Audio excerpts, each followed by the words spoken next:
গুরুরাম উচ্চ বিদ্যালয় নড়িয়া শরীয়তপুর। আমি মোহাম্মদ জয়নুল আবেদিন, সিনিয়র সহকারী শিক্ষক, পঞ্চপল্লী গুরুরাম উচ্চ বিদ্যালয়, ল্যাব ইনচার্জ হিসাবে আমি দায়িত্বে আছি। এখন বর্তমানে আইসিটি শিক্ষক আমাদের নাই, এই কারণে আমি দায়িত্বে আছি।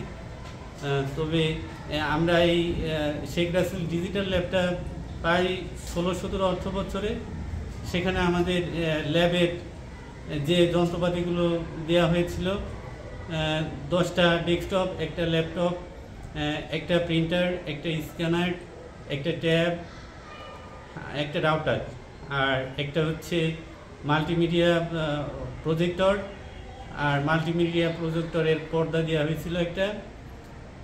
এই ছিল আমাদের ল্যাবের যন্ত্রপাতি। তাছাড়াও ছিল ল্যাব সাজানোর জন্য 10টা টেবিল এবং 30টা চেয়ার, একটা হচ্ছে টিচার্স টেবিল। এইগুলো ছিল আমাদের ল্যাবের যন্ত্রপাতি। তবে আমরা এগুলো বুঝে পেয়েছিলাম 16-17 অর্থ বছরে।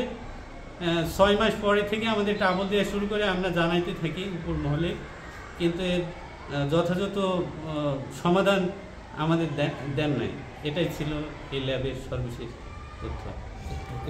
সবগুলোই 6-7 মাস এগুলো খুব চলছে, ভালোই মোটামুটি চলছিল। এরপর থেকে টাবল দেওয়া শুরু করে বর্তমানে প্রত্যেকটা যন্ত্রপাতি নষ্ট হয়ে গেছে। এখন আর এই ল্যাবটা সচল নেই, অচল অবস্থায় আছে।